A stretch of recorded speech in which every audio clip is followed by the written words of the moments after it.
no se han encendido las lucecitas con la información de subnormal, porque no está. ¿Cómo llega al cerebro?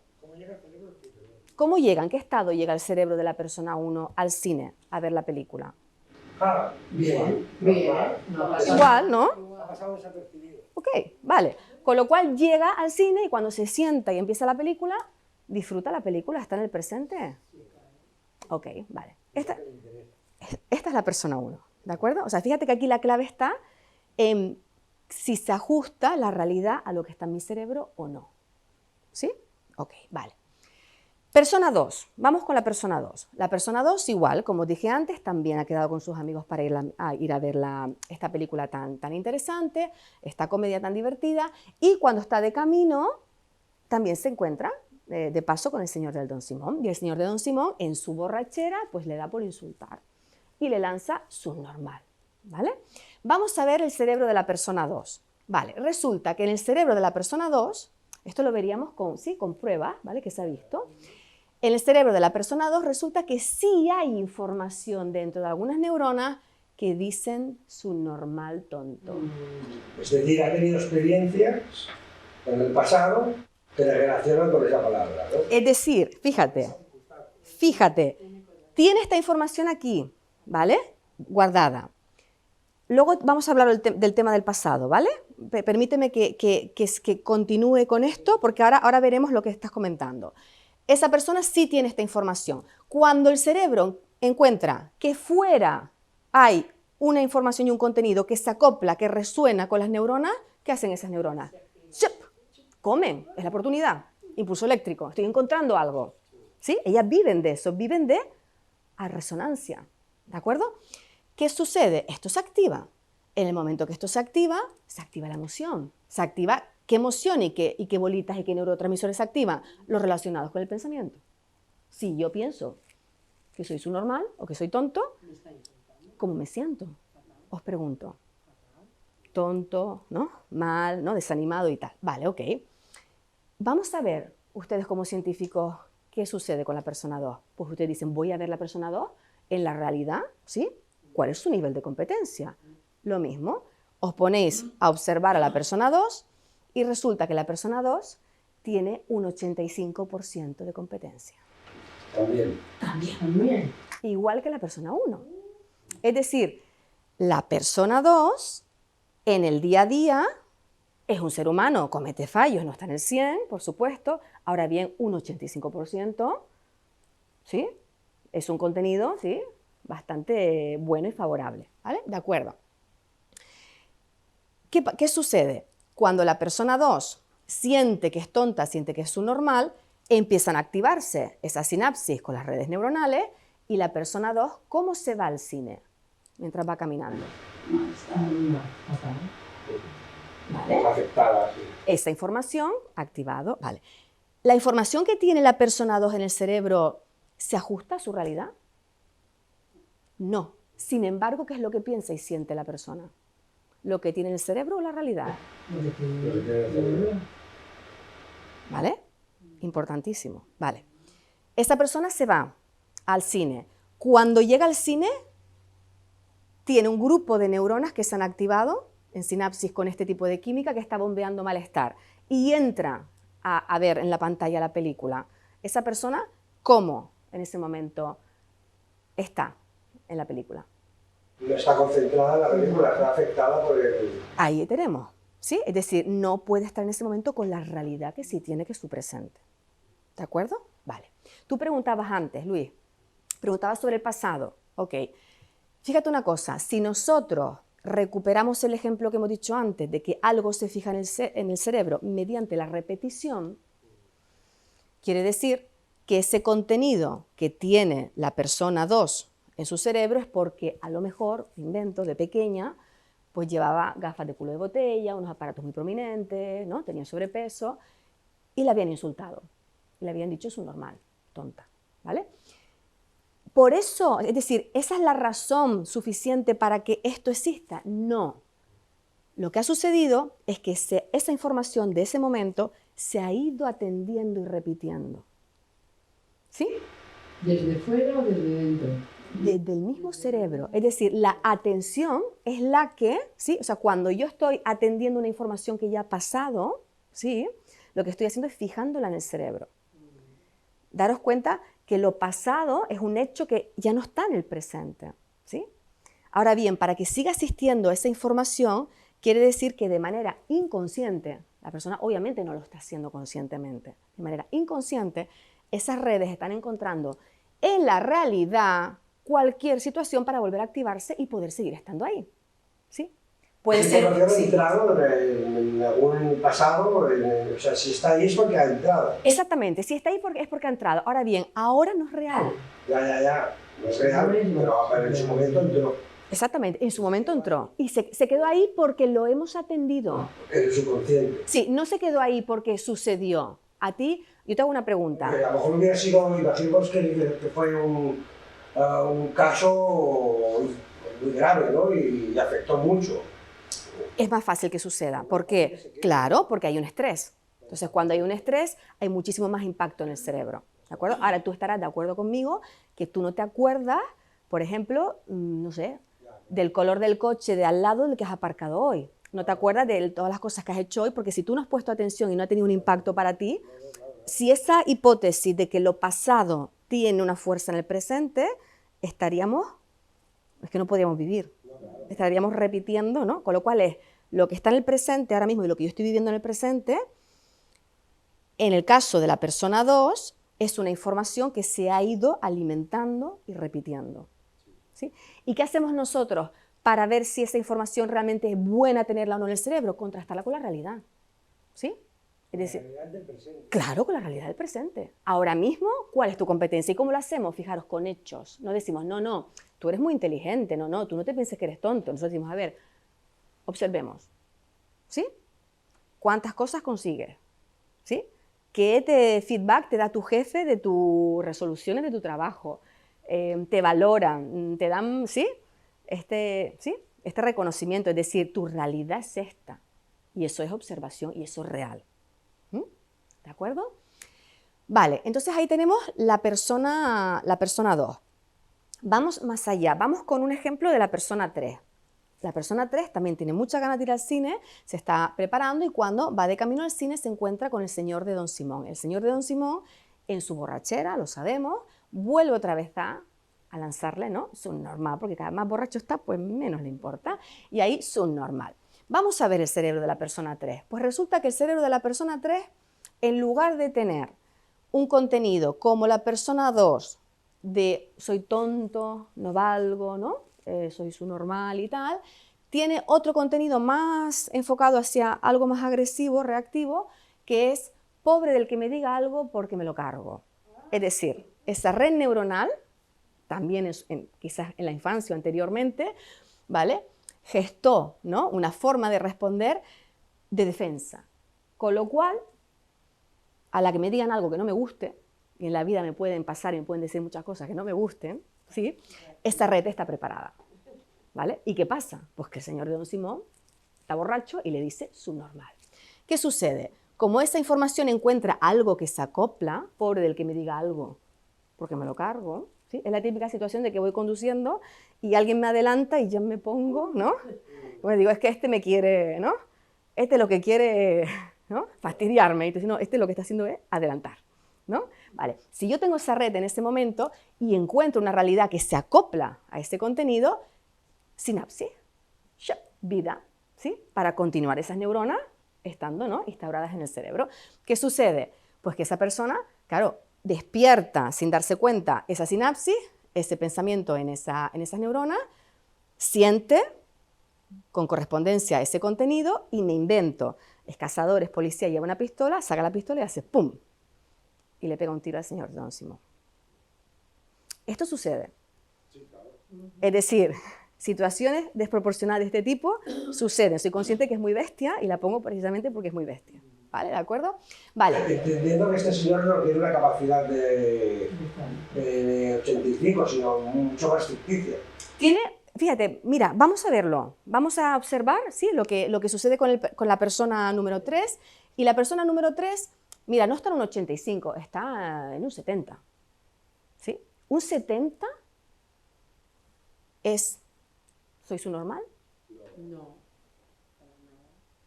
No, pero yo me imagino que una persona que tiene unas reacciones de este tipo, que son irreales, que están fuera de la realidad, ¿no? Sí. Toda la capacidad que está fuera de la realidad no lo está en la realidad. No siempre, porque hay funciones que están automatizadas. Es decir, tú, por ejemplo, hay funciones del cerebro que por economía y gestión, ¿sí?, de la energía se automatizan. Es decir, una persona puede sentirse muy insegura y seguir conduciendo muy bien, ¿sí? Porque es una función automatizada. Entonces estamos hablando de que la persona 3 tiene una cantidad de funciones automatizadas que se han instaurado. Eso existe en la realidad, ¿sí? Es decir, en su trabajo cumple, hace esto, lo otro. Sin embargo, hay una parte, ¿sí?, de su cerebro que piensa que no es capaz. ¿Que esa parte que piensa que no es capaz influye luego en su competencia? Sí. Ahora, no tanto como a veces creemos, ¿sí? Es decir, que nosotros, la persona 3 está teniendo una visión también distorsionada. Porque si a mí me dicen su normal y yo reacciono, yo lo que me estoy sintiendo es un 0. ¿Estáis conmigo? Un 0, un 5, o sea, es muy poquito. Las funciones automatizadas que comentas, que seguro que tenemos todos, no siempre tienen por qué ser, dijéramos, reales, pueden ser irreales también. ¿A qué te refieres? Para que sean funciones que están automatizadas, pero no son reales. Yo me refiero a ejecuciones, por ejemplo, cocinar, limpiar, conducir. Hay cosas que hacemos que están automatizadas. Sí, tú puedes estar, por ejemplo, sí que es verdad que la tensión en ese momento, en algún momento no, puede disminuir. Ahora bien, tú puedes hacer las lentejas con chorizo igualmente, ¿sabes? Vamos a suponer, por ejemplo, el hombre este alcohólico borracho que comenta, por ejemplo, imaginemos que esta persona tiene una función automatizada de beber. No, ¿sabes qué pasa? Que la persona que está borracha, en ese momento, tiene sus capacidades cognitivas disminuidas. Yo hablaba de antes, por ejemplo, antes de tener una situación ebria. ¿Sí? Este señor, por ejemplo, es alcohólico, ¿no? Sí. Se levanta por las mañanas y lo primero que hace es beber. Porque tiene en su cerebro una capacidad disfuncional, automatizada de ir a beber. Sí. Y por el contra de que es una situación que le afecta, que le hace daño. Sin embargo, su reacción es seguir bebiendo. Sí. No sé si me explico. ¿Y qué me quieres decir con eso? No, la pregunta era que al tener funciones automatizadas, no siempre las funciones automatizadas son correctas. Entiendo, sí, entiendo. Yo me refiero... Sí. Sí, exactamente. Yo me refiero, es que precisamente veremos que la función, fíjate una cosa, hay un automatismo que es el automatismo de conducir, ¿vale? O sea, nosotros empezamos cuando aprendemos a conducir, primera, segunda, tercera, y estás pensando cuando pones la primera, cuando pones la segunda y la quinta, ¿o no? Exactamente. Es decir, yo me refiero a la que te resuelve, esa funcional automatizada. Luego veremos que el problema realmente y el origen del sufrimiento está en esta automatización de aquí. Es decir, cuando hay un contenido, ¿sí?, que no es real y esto se despierta sin tú darte cuenta. ¿De acuerdo? Esa sería la automatizada disfuncional. ¿De acuerdo? Veremos que es eso. Claro, por supuesto, es que ese es el origen, ¿sí?, la automatización. Ahora veremos cómo detener esa automatización. ¿De acuerdo? Vale. Entonces, fijaros, la persona 3 en ese momento responde desde ese código, ¿no?, de pobre del que me diga algo, ¿no?, porque me lo cargo. Y la persona 3 vemos que está respondiendo a una información que tampoco se ajusta a la realidad. ¿Qué hemos visto? Hemos visto misma situación y respuestas. Diferentes reacciones. Ahí. Diferentes respuestas. Exacto. El tema entonces está en la situación, en que yo vaya por la calle y me digan su normal, o en lo que sucede en mi cerebro. Si una misma situación tiene diferentes respuestas, quiere decir que hay capacidad de practicar una respuesta. Además eso lo vemos, porque a veces una misma cosa tiene un efecto y a mí es Ahí, porque tocó una red que tú no tienes y a mí me ha hecho activar. Exactamente. Ahí, entonces, y ahí es donde vamos a ir nosotros. Es decir, en lugar de enredarnos, como hacemos habitualmente, la situación, cambiar la situación, porque no nos gusta. Es decir, ustedes se pueden encontrar con un señor del Don Simón que les insulte, pues claro, Vas por la calle y tú no sabes si te lo vas a encontrar en la esquina de tu casa. Ahora, lo importante es que yo pueda entrenar mi cerebro para que no active informaciones que a mí no me resuelven y que no son buenas para mí. ¿Sí? Y eso es lo que vamos a hacer, porque esa es la raíz del sufrimiento. ¿De acuerdo? Del sufrimiento que hablamos, del sufrimiento crónico, ¿sí? Sistematizado, ¿no? Y automatizado, no del sufrimiento de respuesta a una situación real, ajustada. Es decir, si yo tengo una pérdida de una persona que quiero muchísimo, lo ajustado es que yo sienta tristeza. Si yo pierdo a mi animal de compañía que lo quiero, lo ajustado es que yo sienta tristeza. Y fijaros una cosa, cuando el cerebro está ajustado, ya equilibra la respuesta en el tiempo, porque su naturaleza es el ajuste. ¿Sí? Entonces, será perfectamente normal poder estar triste porque estás respondiendo a lo que hay. Entonces, no te vas a quedar ahí. ¿Sí? Además, es una realidad. Es una realidad. A partir de una situación real. Y la sabiduría y la naturaleza del cerebro es ajustarse a la realidad. ¿Vale? Cuando estas están por medio, el cerebro no puede responder de una manera buena, ¿vale? Porque está infectado de estas, como decimos, de estas ocupas, ¿no? De estos virus, ¿vale? O sea que el ser, todos, pienso en general, lo retroalimentamos muchísimo. Exactamente. Si siguen estando es porque se están alimentando y están... Y ahí en ese punto, los masoquistas, ¿qué me dirías de ellos? Es que están actuando mucho más... En esa realidad, no realidad, o sea, en esa disfunción. Exactamente. Están como en el tubo. Con el propio pensamiento, o sea, cuando hablamos ya de un masoquismo ya estamos hablando que ya no es casi ya ni buscar resonancia con situaciones de fuera, sino que ya es el propio pensamiento, porque tú puedes activar esto con una realidad o con tu propio pensamiento. ¿Cuántas veces no estamos en casa y de repente no ha sucedido absolutamente nada y dices, ya me acordé de esto? ¿Sí? ¿Y si resulta que pasado mañana? ¿Sí? Y no ha pasado algo que tenga relación, aquí y ahora, ¿no? Entonces, ellas van buscando poder, ¿sí? Retroalimentarse. A veces que a veces me pongo a pensar cosas negativas y a lo mejor después al día siguiente digo, pero ¿para qué pensaba esto si esto no ha sido así? Pues es eso, ¿de acuerdo? Es eso, ¿vale? Entonces, fijaros, misma situación, respuestas diferentes, quiere decir que la respuesta se puede aprender. No es la situación, hace que esto. Nosotros nos ponemos la bata de científico y decimos, bueno, ¿qué ha pasado aquí? Lo que ha pasado es que el señor de Don Simón ha verbalizado la palabra subnormal. Se acabó. Si alguien me dice, dijo idiota, al otorrino. Es decir, estamos de acuerdo en que ha dicho subnormal, ¿sí? Objetividad, vale. Lo que no diremos es, hizo sentir a la persona 2, a la persona 3, no. Él hizo esa acción. La respuesta de cada uno viene del cerebro. Recordar que esto que estoy hablando sirve para adultos. Estamos hablando de un nivel cognitivo de adultos, no de niños, ¿de acuerdo? Ni de persona que está con una discapacidad mental, una persona mayor con una demencia, ¿sí? O una persona con una discapacidad intelectual. Estamos hablando de ya personas que tenemos un nivel de competencia, ¿sí? De adultos. Vale, fijaros una cosa. ¿Qué tipo de pensamiento es el que trabaja el cerebro funcional, el que nosotros queremos? Pues trabaja pensamientos, fijaros, que aquí y ahora resuelven algo bueno. Llega una información a esa red neuronal, ¿sí? Atiendes esa información y te lleva a hacer una acción para hacer algo. Vuelvo a repetir. Pensamientos que aquí y ahora resuelven algo bueno. Si yo estoy atendiendo una red que funciona con este mecanismo, ¿cómo me siento? Aquí y ahora. Fijaros que aquí y ahora es el único momento donde se puede hacer. Donde se puede hacer. Donde se puede hacer.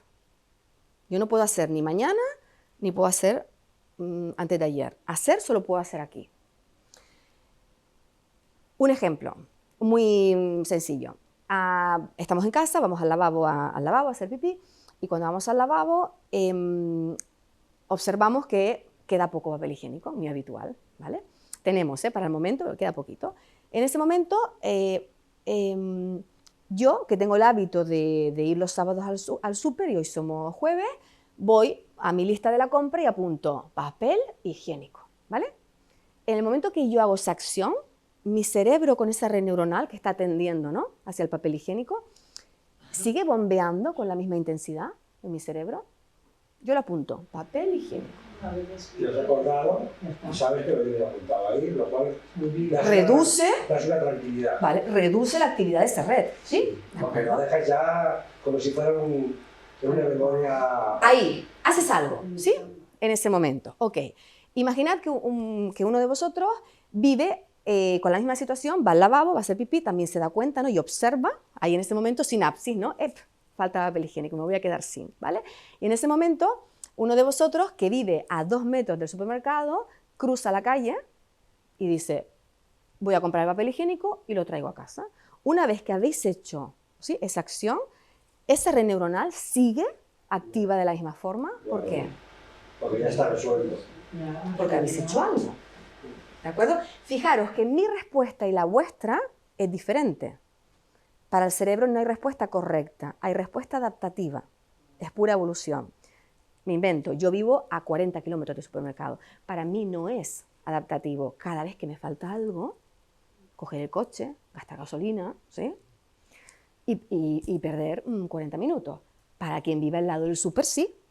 Quiero decir, para mí me es funcional, para vosotros también. Así trabaja el cerebro. O sea, él trabaja con la realidad que hay, ¿sí?, y toma una acción.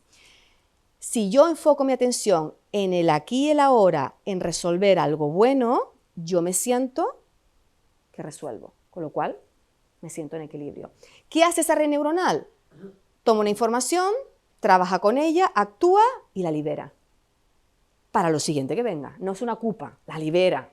Y dice, bueno, ya está. Y ahí saqué una acción, o sea, yo apunté en el supermercado y yo ya estoy tranquila, como decía Luis, porque yo ya sé que el sábado tengo mi lista.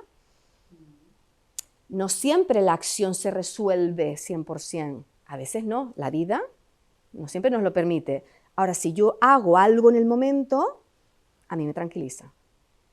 ¿Sí?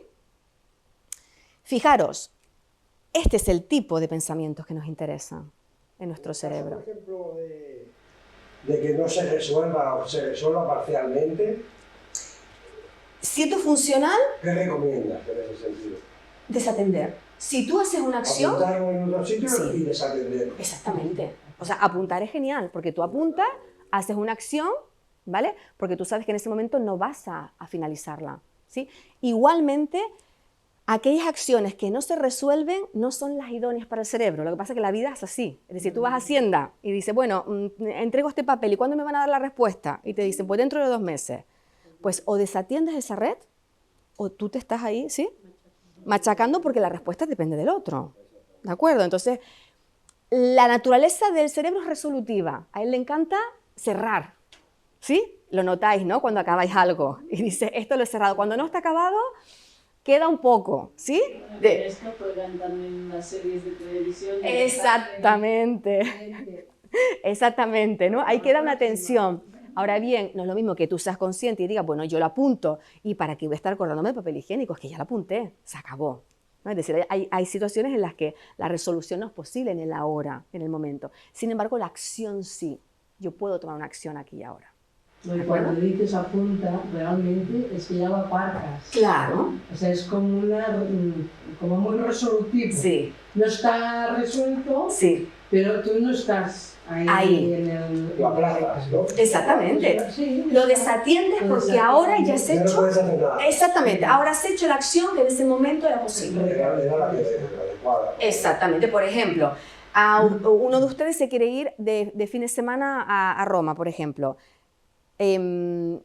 Cuando tú compras el billete, tú estás pensando después, una vez que lo compras, ¿y saldrá el avión o no saldrá el avión? ¿Y podré o no podré? Tú dices, lo que está dentro de mi control es comprar el billete. Ya lo hice. Desatiendo. ¿Sí? Es decir, luego iremos ahí a lo que está dentro de mi control y lo que no. Y el cerebro también sabe muy bien que donde único le conviene enfocarse es lo que está dentro del control de uno. ¿Sí? Porque el otro es el campo peligroso. ¿De acuerdo? Ahora iremos viendo. Ok, fijaros cómo funcionan los pensamientos disfuncionales. Los pensamientos disfuncionales, atención, se van al pasado, se van al futuro y la clave, no resuelven. La clave es no resuelven. Esa es la verdadera clave. no tanto el pasado y el futuro. Porque nosotros pensamos en pasado y futuro, pues claro, es imposible estar pensando en el presente únicamente. A ver, estoy preparando algo hoy para mañana, me compro el billete hoy para irme el sábado, porque si me espero al sábado, a lo mejor no encuentro, ¿verdad? O sea, futurizamos. ¿Pensamos a veces de manera funcional para atrás? Sí. Si yo cometí un error ayer en unas cuentas y hoy lo veo, lo rectifico. Ahora bien, la acción es ahora. ¿Sí? Yo compro el billete para irme el sábado hoy. Y entonces eso me da tranquilidad. Fijaros, atención en pasado, futuro sin resolver. Si yo estoy atendiendo un pasado donde ya no puedo hacer, un futuro donde no puedo hacer y no resuelvo, ¿cómo me siento? Vale. La gente que predominantemente se va al pasado y no resuelve, depresión. La gente que predominantemente se va al futuro y no resuelve, ansiedad. La una y la otra tienen una tipología. También es cierto que hay ambas a la vez, ¿de acuerdo? ¿Sí? Pero digamos que la depresión sería estar atendiendo al pasado sin resolver y la ansiedad sería estar atendiendo al futuro sin resolver. De manera crónica, es decir, tener una cantidad de disfuncionalidad, de redes neuronales de carácter disfuncional con mucha intensidad en el cerebro. ¿Y la frustración dónde quedaría? La frustración forma parte del mismo pensamiento. De no resolver. De no resolver. Ha proyectado y no resuelve. Y la frustración es el estar enfocado en algo donde yo no puedo hacer. Con lo cual, siento frustración. Tanto si vas para adelante como si vas para detrás. ¿De acuerdo? Llegados a este punto, identificad en este momento algún pensamiento con vosotros mismos que sea de este carácter. Que vaya para atrás, que vaya para adelante y que no resuelva. No, sí, con vosotros mismos, sí. Pensad. ¿Sí? Pienso que podrá pasar esto, ¿qué pensará fulanito de mí? ¿Cómo me saldrá tal cosa? Es decir, cualquier pensamiento que atienda en ese momento tu cerebro donde tú no puedas hacer una acción. ¿Sí? Lo que pasa es que si no resuelves y te quedas atrapado ahí, entonces en la rueda, ¿no? Claro. El malestar. Claro. Te quedas en el malestar. Y ese malestar lo que está haciendo es activar, ¿sí?, la sinapsis una y otra vez. Cuanta más sinapsis, es decir, cuanta más atención deja ese pensamiento, más fuerte es la red neuronal. ¿Vale? Cuando hablamos del malestar o de la duración del pensamiento que molesta, va en función de lo grande que es la red. ¿Y de qué depende lo grande que es la red? ¿De lo que te sucedió? No, del tiempo que llevas atendiendo eso. No es lo que te sucedió. Si no resuelves, te vas a pensamiento positivo, a buscar solución. Vale, cuidado con el pensamiento positivo. Vale, nosotros no vamos a trabajar con positivo y negativo. ¿Por qué? Porque lo positivo y lo negativo es subjetivo. No es aquí ahora. Es subjetivo. ¿Sí? Es una polaridad, volvemos a las polaridades. Blanco-negro. Si algo es positivo, no es negativo. ¿Estáis de acuerdo conmigo? Si algo es negativo, no es positivo. ¿Vale? En la vida pasan cosas que no nos gustan y que son dolorosas, realidades. ¿Qué nos interesa? Un cerebro funcional que contacte con lo que hay, con la realidad. Cuando el cerebro contacta y tú le dejas que pueda ver la realidad desde el pensamiento funcional, tranquila que el cerebro es tu amigo y el cerebro responde desde un equilibrio químico. ¿Sí? Entonces, recomendación, no usar positivo y negativo, usar funcional, disfuncional. Es, por ejemplo, voy a dar un ejemplo, gritar, por ejemplo, gritar a un niño pequeño, ¿vale?, de manera repetitiva, una y otra vez en su infancia. ¿Qué está haciendo? Lo que está haciendo es crear un estrés en su cerebro. ¿Estáis de acuerdo conmigo? Estaré creando cortisol, alerta. Imaginad que ese niño está viviendo un grito continuo porque rompe cosas, porque no come, etc. ¿Vale? Eso no es bueno, no es funcional, porque lo que estamos haciendo es desequilibrar, ¿sí?, el cerebro de ese niño. Y ahí creo que estamos casi todos de acuerdo. ¿Vale? Si resulta que yo tengo a mi niño, ¿vale?, que está en el parque y se me escapa y está a punto de cruzar una carretera y viene el tráiler, y yo en ese momento le doy un grito, ¿ese grito es malo? Ese grito en ese momento es funcional. ¿Por qué? Porque alerta su sistema cognitivo y es posible que se pare. Es decir, nosotros vamos a trabajar desde el depende de la situación. desde que nosotros tengamos una visión de lo que realmente está sucediendo. Porque yo puedo en ese momento salvarle la vida a ese niño dándole el grito más grande que pueda decir en mi vida.